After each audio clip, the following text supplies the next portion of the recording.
What is going on, everyone, and welcome into another episode of Expected Bets 4. On today's episode, we'll be breaking down Game 5 of the Eastern and Western Conference Finals. Before we get into that, let's bring in the rest of the crew. Betsky, how are we doing today?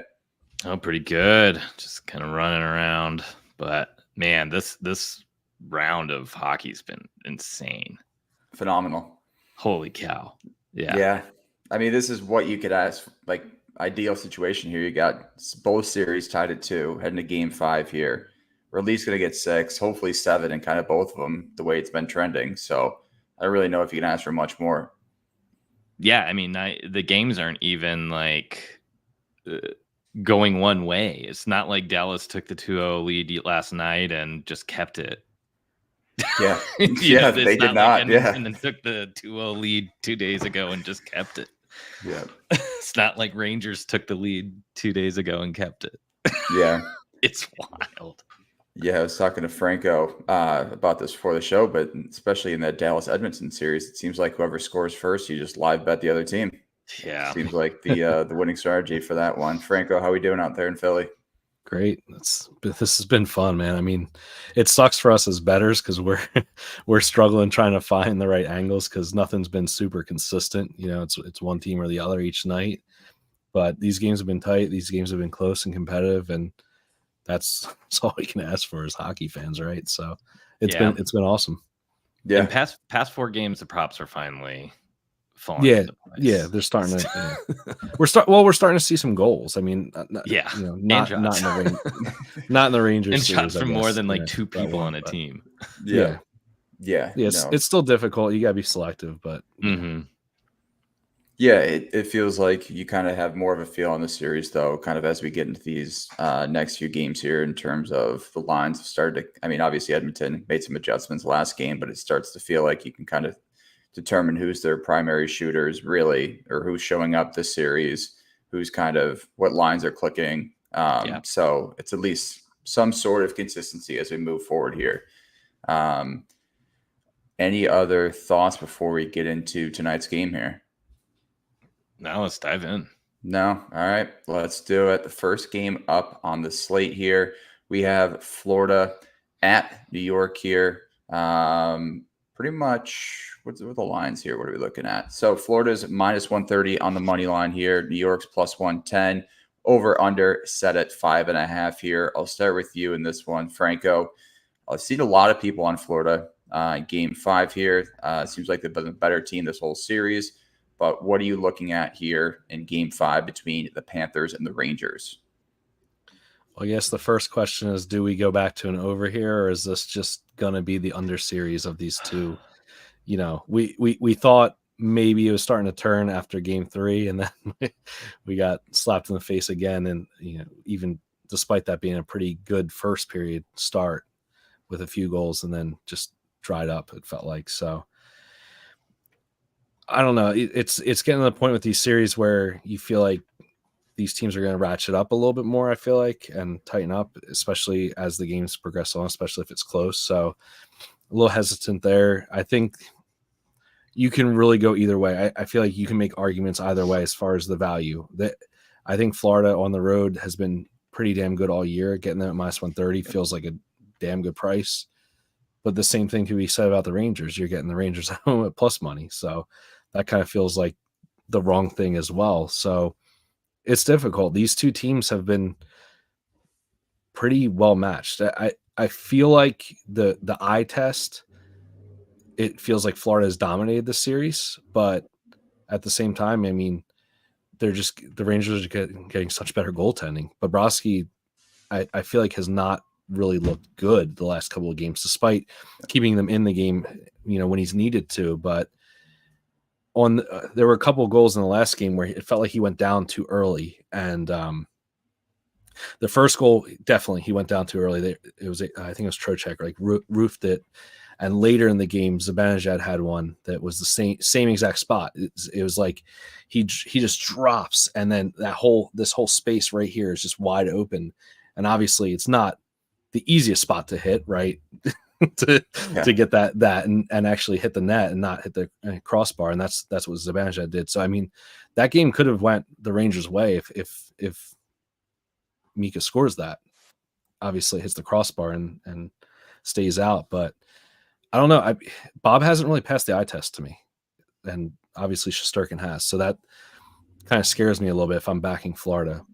The one thing I'm finding value on, at least to start sidewise, is you can get Rangers team total in the first period. I feel like this has been kind of like a good thing to do if you like, or if you feel like a team's going to be a little bit more competitive after a loss, like just taking their first period to get a goal, and we're getting a bettable price. That hasn't been the case in the Star Series. Like, you're not getting either team to score a goal in the first period at a bettable line, but because this has been a lower scoring series, FanDuel has Rangers team total first period at -124. I feel like that's a damn good value, regardless of what the outcome of this game is. I feel like the Rangers can probably get one early, and like I said, I haven't been impressed with Bob, so I like that kind of angle. Yeah, no, I like that first period over. I don't hate that angle at all here. Besky, before we get into you here, we got a question here. Best goal scorer option tonight here. Do you want to lead us off, and then we'll just kind of go around our horn and give our best option for who we think in terms of goal scorer tonight? You're muted.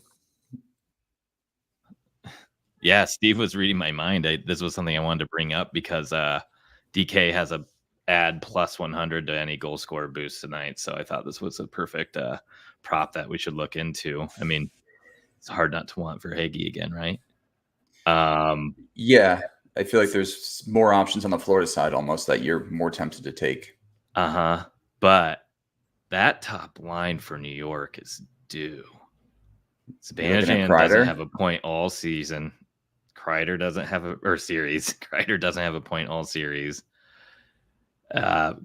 Florida's been playing really disciplined, but at what point do some of those old habits come back into play? I don't think they've been allowing much more than 2 or 3 penalties per game that aren't like offsetting ones. If New York can get that power play going, and have they scored a power play goal yet? They got one last game. It was last game. Yeah. Yeah, it was the Trocheck one. That's right. Yep. So they've only had one. So yeah, if it's heating up, I mean, Kreider's kind of the name I have circled. And the chippiness factor has picked up a little bit in the series. Yeah. So I guess it depends on how the ref is going to call it tonight, or how they're going to, be ticky-tacky. But you could see the Rangers getting some more power plays being back home too. Yeah. Another non-chalky option on the Florida side would be Rodriguez. I'm going back to him. If he's on the top line again. Yeah. No, he's not. He's playing with Tkachuk and Bennett. So Verhaeghe and Reinhardt are stacked on the top line. So obviously, second line. I feel like that's like it's like the Dallas top line. Like, you could make an argument that like any of those two are the top line. So yeah.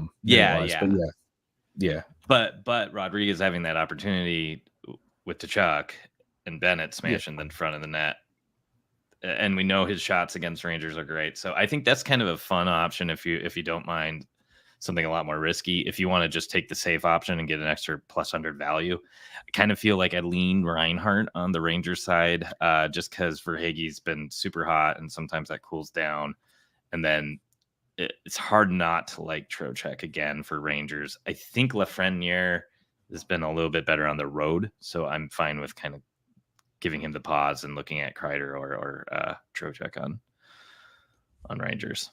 Yeah, I mean, Reinhardt had that incredible regular season there, and he kind of started off the postseason hot, and then he dipped a little bit towards the end of that Boston series. And even heading here, now he's got 3 goals in his last 2 games here. And as we know with him, especially during the regular season, he was one of the streakiest players we've seen. So I don't hate Reinhardt tonight. I think it's +160. But again, you get that boost. Yeah. What about Tarasenko against his on the third line? Against his old team, the shots have started to pick up, I feel like, in the last 2 games or so. If you're looking at a long shot, I don't hate it. I think I'd rather take Lundell for a long shot. Oh, yeah, his shots have been up as well. And his history versus Rangers has been good for pretty much his entire career. And I think he was a little bit overshadowed by Tkachuk and Verhaeghe when he was centering the second line without Bennett. Oh, wait. Yeah, no, he's on the third line. That's right. Yeah. So I mean, playing with Tarasenko, that's not a bad third line. Yeah. Franco, who are you looking at for tonight here? So I don't want to reiterate too much. I do like Rodriguez again. Like I said, I feel like it's a great match or a great line there. Just being with Kachuk, we know Kachuk has a ton of assists. He's got a ton of assists. So I like that Rodriguez. I'm going to go right back to it. I bet last game I'm going to probably be on his point again as well. But that's just insane value that you're getting on a guy that's getting minutes with, one of the top players on this team. With the DK thing, I feel like you have to compare your books. DK tends to have worse odds. So even if you're getting that plus 100 on some of the guys, it almost like voids out. So if you can get a better odds on somebody on FanDuel, just take it on FanDuel. I think DK, it makes more sense to do a guy like Reinhart or Verhaeghe. You almost have to go chalk because that's the only way you're getting value, because bumping them up to like plus 235, plus 275, that type of price, you're not getting that on FanDuel. Whereas bumping a guy like Rodriguez to 430, I'm not sure what he is on FanDuel right now. I have to double check, but I would assume it's probably pretty close. Yeah. He's 490 on FanDuel and he's 330 on DK. So he would only be 430. He'd be worse with the plus 100. So just something to consider if you're using that boost. You're probably going to have to go chalk there. Another guy that same kind of argument has been firing and has had goals that this is like super long shot. If you want to go crazy, is Forsling. He had a goal a game ago. He's hit his shots on goal 3 in a row, I believe. He's had 3 shots, 3 games in a row. So he seems to be firing a lot. Montour's kind of gone silent on the defensive side, like offensively. It felt like he was kind of flying at stretches during that Bruins series. So I don't mind the value if you want to go like crazy long to sprinkle on Forsling. And then I kind of agree with you on the Rangers. It feels like it's time for Zibanejad and Kreider to finally start to wake up a little bit. I think Trocheck has been kind of carrying them. Lafreniere as well have both looked fantastic. So I can't argue with taking either of them if you want to back Rangers sides for the goal prop. But I mean, how the hell has Kreider not scored yet? This is the way to beat Bob too. I feel like where you want to get in front of him, box out in front of the net, get a rebound, get those dirty goals. So it feels like one of those two is due, and they should get it done tonight. Yeah. If you had to pick between Verhaeghe and Reinhart, who's your one option? Probably Reinhart. Yeah. I mean, as good as Verhaeghe's been, I feel like Reinhardt's starting. I think that argument of him heating up is just like, I think he had one power play goal the last game. So he feels, when he gets going, it just feels like he's kind of automatic. And again, if you're getting that plus 100 boost, that looks really nice at plus 235 on DK. He has 3 goals since he's been on a line with Verhaeghe. So something's working up there.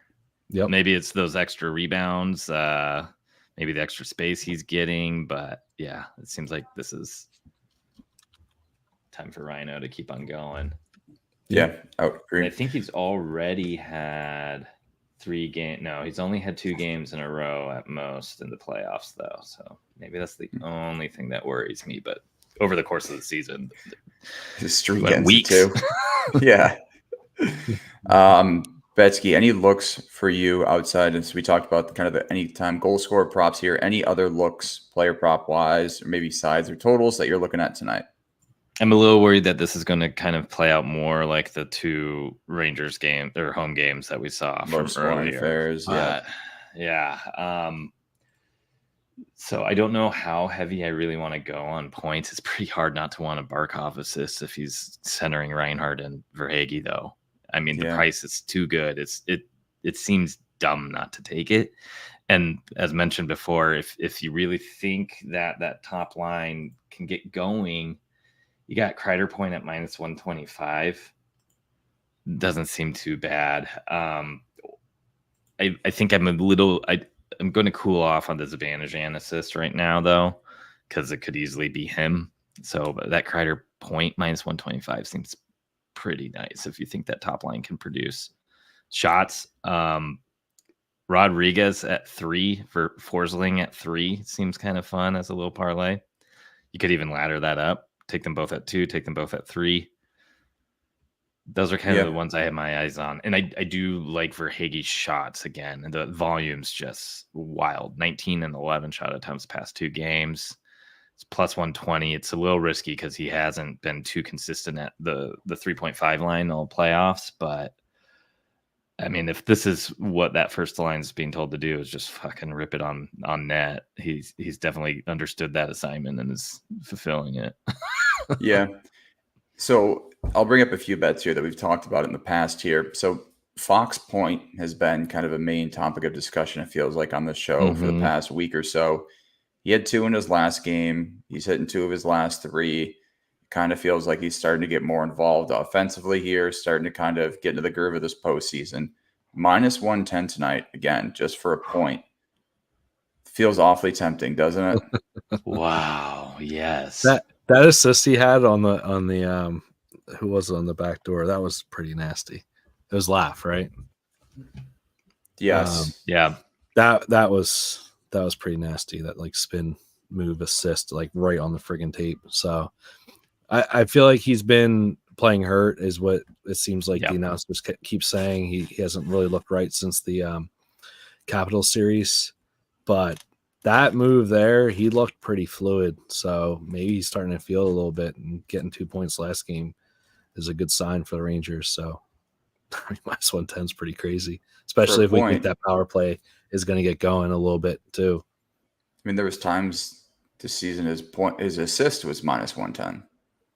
Yeah, or minus 130. Yeah. Yeah. You know, so, and then another popular prop too, that I'm curious to hear your thoughts are on Trouba block shots. We've obviously seen that number started around 2.5 and has now been bumped to 3 as we move forward to this postseason. He's hit in each of his last 3 games here against Florida. He's been much better at home again. It's at a bettable number tonight. Feels like another one of these games here where it's awfully tempting not to take. Yeah, I grabbed the last game, but now it's minus 150 or something, right? It is, yeah. It is more of a parlay piece again. I think maybe it opened up lower than that, but I'm fine with using it in like a parlay. I think that's where it should sit, and I don't even know if I'd want it in like something too risky. It looks awfully good again, and if Florida's finding success by throwing more pucks on that, they're gonna have to by necessity. It feels like the way Shesterkin's been playing, it's like you have to just keep firing pucks. Yeah. If you look at the odd man advantages too, Florida's continued to get multiple in each game. They had 4 last game, 6 before, 2 and then 3. So it's gonna be out there. The answer to this is probably going to be very obvious now, but do you know which team has taken the most penalties throughout the playoffs? I guess it's the Rangers then. Yep. Is it the Rangers? Yeah, because Florida's the second most penalized team. They're like averaging, gosh, I think it's like almost a minute more than the next team. Let me see.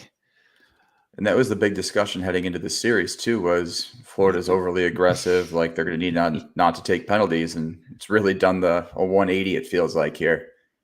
Yeah, no, it's crazy. And again, maybe that's what the thing that changes here. Maybe that's why New York feels like they're just slumping a little bit. So New York 4.38 penalties for per game. Vancouver was the next most penalized team at 3.92. So you're talking about an average of 40 seconds more a game, which has to equate to at least one more penalty, right? Almost 2, it feels like. Yeah. Another parlay piece too. This is minus 150 as well as Trocheck shots on goal at 2.5. He's hit in each of his last 6 games at home. Been much better there, and I think he's hitting 3 of 4 this series so far. So I don't mind that look as well. Again, minus 150 is kind of in that borderline, just given the limited number of shots New York has taken this series, but if They're all anyone's taking coming them, from it's 3 him. people. Yeah. You know, you can really narrow it down in terms of that. So those are kind of the looks I had. Kachuk assist seems awfully tempting again tonight too. That was kind of it. Franco, you had mentioned a goalie prop that you were looking at as well before the show. Yes, so I'm looking at Bob saves under. I know it's scary, obviously, taking it under at all, just because, but I think the best way to do it, what I'm going to do, I've kind of been thinking about it as we've been talking, is split a unit between DK or whatever book has just the normal full, including OT prop, and then the other half put towards the FanDuel under prop 23.5. So FanDuel does the in regulation saves numbers, but they're dropping them like a full number, so you're getting 24.5 on DraftKings or 365, Caesars, MGM, whatever you want to bet on. That's 24.5, but FanDuel's 23.5. But again, you get that overtime protection that you don't have to worry about this going 2 overtimes, especially after seeing 3 straight games go to OT in the series. It's a little bit concerning if you're going to be taking it under, because it's just more opportunities. But I mean, frankly, the Rangers just aren't shooting that much. Their volume has just not been good enough. Now, I know the 2 games in New York were higher volume, and Bobrovsky finished with 24 and 28 saves. So obviously at 23.5 looks scary there, but I looked a little deeper. The Rangers got 4 shots in overtime in that 28 save appearance. Now, obviously 23.5, you're still screwed there, but just kind of gives you an idea that in regulation, they're not exceeding 24 shots. So I wish I could be getting under 24.5 in reg. That would be the ideal scenario, obviously. And I mean, are we really going to get 4 straight games to go to overtime? That seems kind of unheard of. It just doesn't feel as much as consistent as it's been. It's just like that can't happen every game. One of these teams has to kind of step up and be like, all right, we're not letting this game get tied. Like, I don't feel like dealing with this. So that's why I think I'm going to split it between the 2. But like I said, I feel like there's just these lulls where the Rangers just don't care about shooting. I don't know what it is. It's like 12-minute stretches. They're on the pound kill. Yeah, it's like Florida's just constantly going. Well, it's not even that they're on the PK, but it feels like they're on the PK, right? Yeah, like it's. So yeah, I like that. I'm definitely gonna be hitting that, just because it feels good from what I've been seeing from the Rangers offense. Yeah, I like that. Any other looks for you here, Betsky, in this one? You're kind of debating taking, or what was that? If you were to pick a side in this game, where are you leaning? Jeez.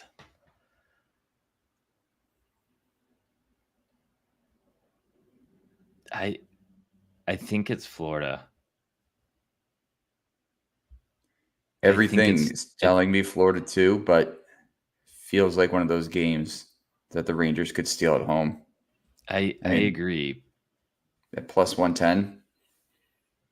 I was trying to look at the historical prices that they've been offered at in this series too, and I think Florida's been favored. It feels like every game. They have. Yeah. Minus 115 the first game, minus 106 the second. So they were underdogs in that one in game 2. Florida was? Yeah, because they were minus 106. That makes sense, though, after the shutout. It's pretty much a pick 'em. There's a pick 'em in the second one. But yeah, that minus 157 in game 3 and then minus 160 in game 4. So either way you're looking at it, I guess you can say there's some value on Florida here, but this is the largest price they've been offered at MSG this series. Yeah, you know what? I just don't know.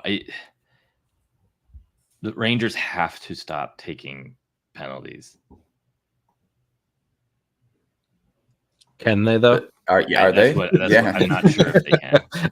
And I'm not, as much as I'm sitting here rooting for like Ruha-ing that top line. If they can't get going, then it's one line is scoring for the Rangers right now. Yeah. And luckily on game 2, I think it was, or was it game 3? A lot of their third liners and fourth liners kind of were chipping in. I think that was game 3.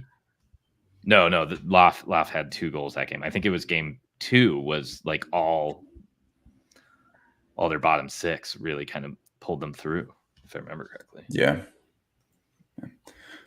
Before we move on to the next one here, Franco, any last thoughts from you?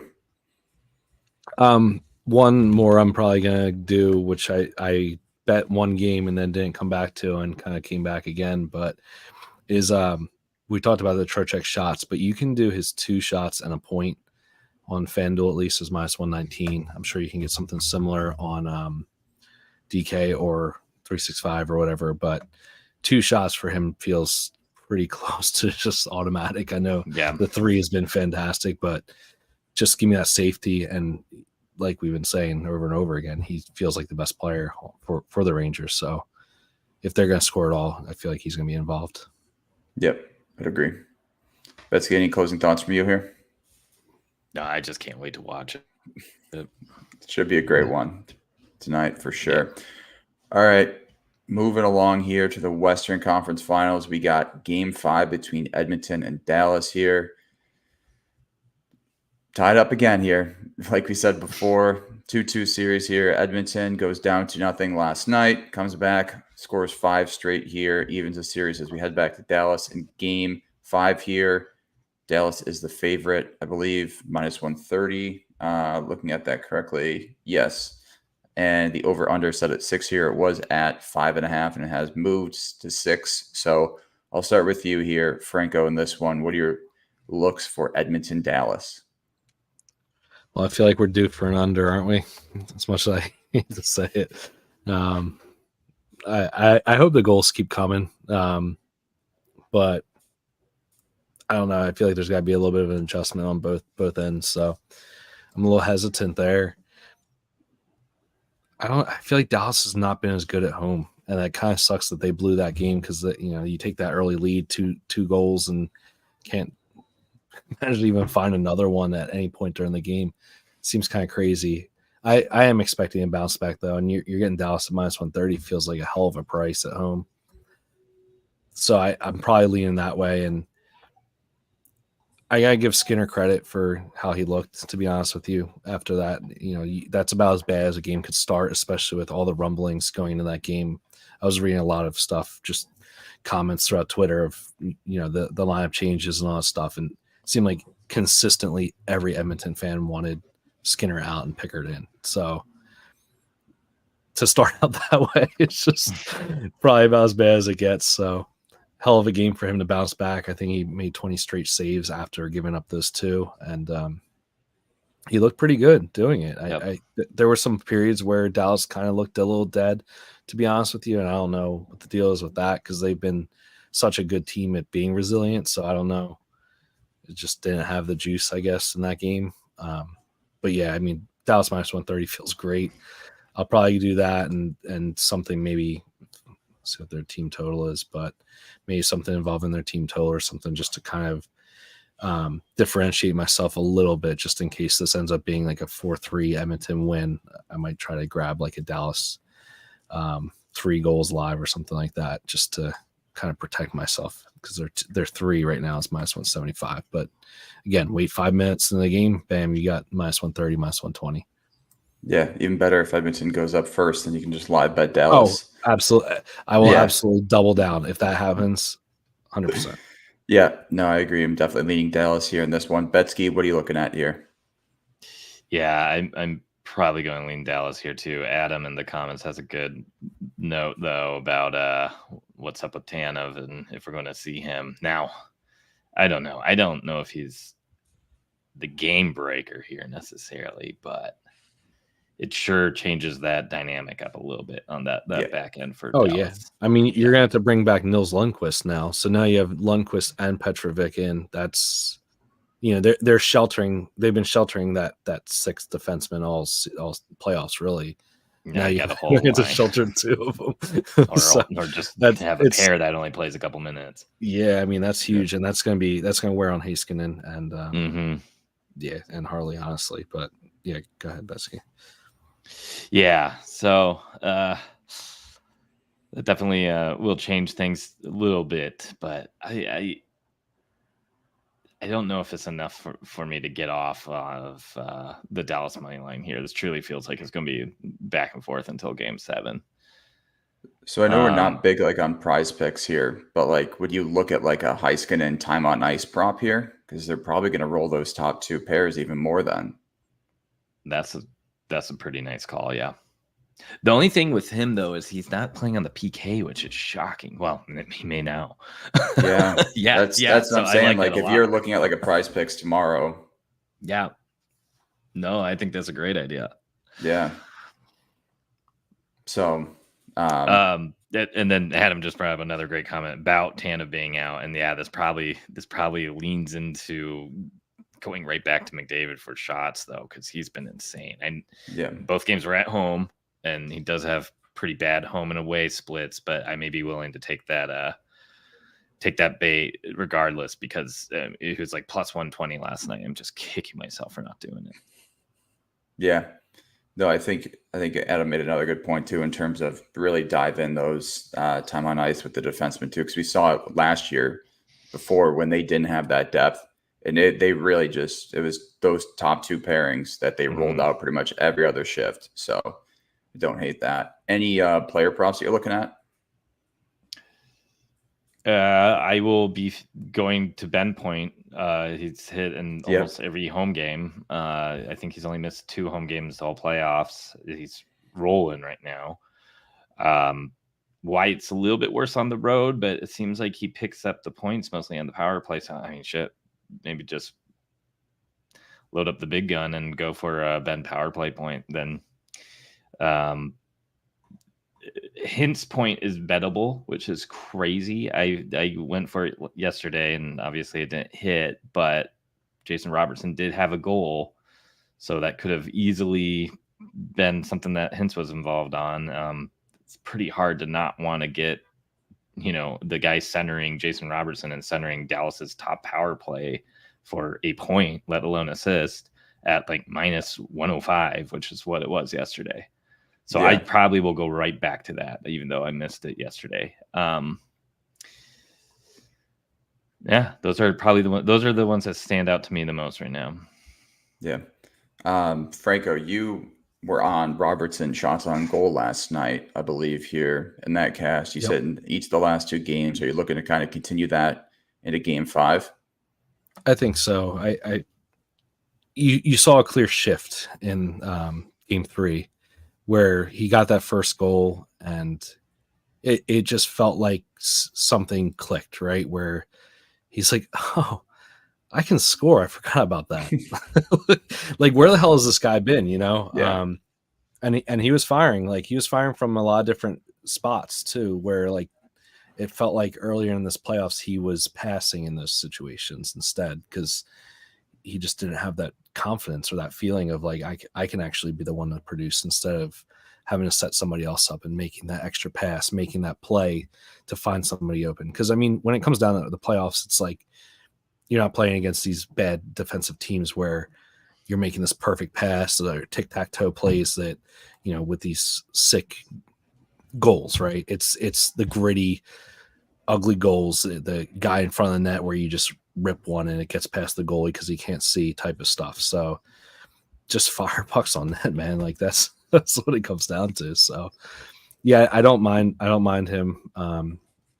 I'll lay off Johnston's shots. He's been just better on the road with shots. So won't be going back to him. And I was kind of disappointed he didn't get to 3 last night. It just felt first goal. Yeah, it's just, it felt like inevitably he was going to get there. I really want to see. As far as the Tanev thing, as far as how confident I feel on Dallas. But if he is out, Edmonton, you have to look at Edmonton props regardless of how you feel about this game. Like you said, McDavid's shots feels automatic at this point. You have to keep going back to that. I hit it in Game 3, but didn't go to it. Game 4, I should have just stayed with it. And felt like he's kind of like out for blood right now. It feels like, Last 2 games after that, ever since he scored. Yeah, I mean, he looks good, and that's a good thing for Oilers fans. Probably go back to Perry and McLeod goals again, because that's just fun as hell. And your center, you're on the line with Draisaitl, and I mean they looked good too. It was kind of Perry had some pep in his step, man. He seemed to be in on a lot of plays, getting in on the forecheck and doing the stuff we expect from Corey Perry. And I know he's old, but like he hasn't Still shown anything like that, man. It felt like for a while, and he was making plays. Him and McLeod were both noticeable. So if I'm still getting like plus 700 prices on them, I'm going right back to it. I don't care if I lose those bets. I'll take it all day. Did you take them yesterday? Yeah, I took both of them. Yeah, so I felt good. Yeah. Good, man, cashing that one. It's just one of those things, man. Like if you're playing with Draisaitl and you're gonna give me plus 700, I don't care who the hell you are. If it's Connor Brown, I'll do the same freaking thing. Like, I bet Janmark earlier in the playoffs because of that. Like, yeah, you're not going to hit every time, but just by accident, sometimes the puck's going to come to you, and that's kind of how that McLeod worked out. Just kind of squared it free, and he just had an empty net to shoot into. So, yeah, the value's just too good. The one concern with McDavid, too, obviously his attempts have been insane the past 2 games here, is one is splits. He's been much better at home this postseason than he has been away, too. And, I mean, we've seen, again, the first series against the Kings and then versus the Canucks, too. He has those games where he just doesn't shoot at all. Yep. And he'll end the game with, like, 3 assists, but even his attempts are, like, 2 or, like, 3 even, of not even giving himself an opportunity. So that's my only concern with McDavid. But in terms of other guys to look for, I mean, Draisaitl, it seemed like his shots have really picked up as of late too. Hyman again, but Hyman's splits are significantly more favored towards his home than away. So I don't know if you guys had any other looks in terms of, we mentioned kind of looking towards the Edmonton side of things wise in terms of props. Draisaitl goals got to interest me again too, because it seems like he got the monkey off his back. Yep. Yeah, I don't hate that. Plus 2. I mean, what was he, like 3 games without a point? Yeah. Pretty unheard of for him. Yeah, especially anytime they're on that power play, that's McDavid's first look. Is Draisaitl too, and he's going to have several chances on there. So don't mind that at all. Franco, any other? And if you take him, McLeod, and Perry on Caesars, and it's just like a scrum like around the net, they potentially could all get rewarded, and you can probably cash out all 3 on 1 goal.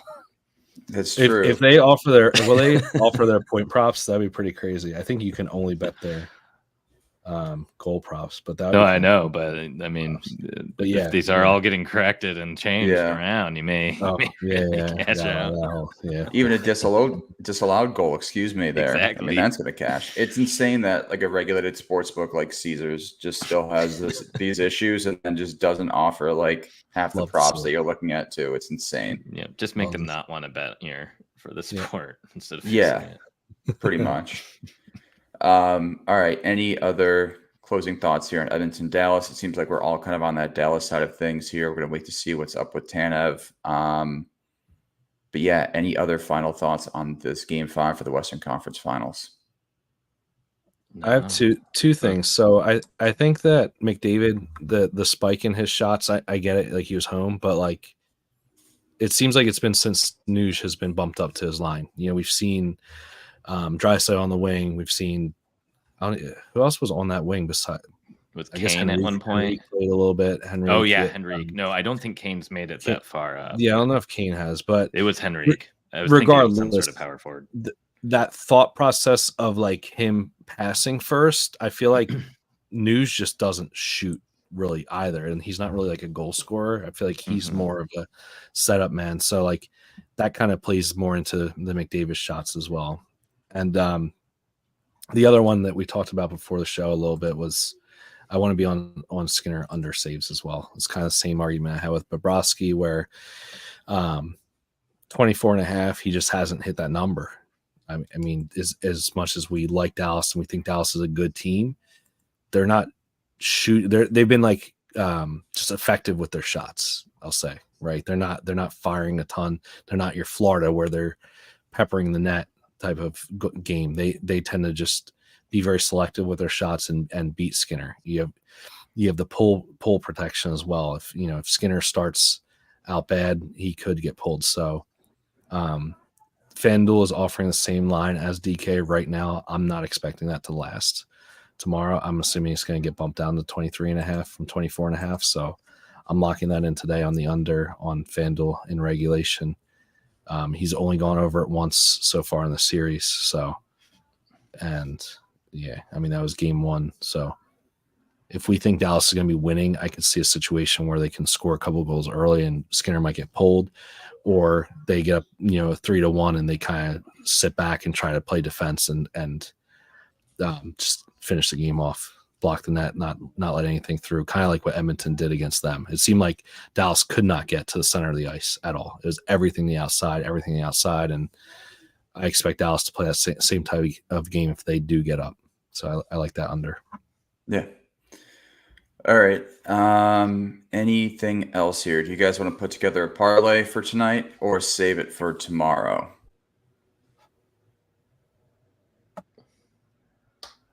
I feel like we talked about more props in the first game. Sure. Yeah, I feel like we did too. Yeah. So, all right. Do you want to put it together on stream, or do you want to? We'll just post one later. Whatever works for you guys. Yeah, let's put it together. It'll be quicker. All right. Perfect. Let's do that here. So just going back, some of the props he had mentioned before here.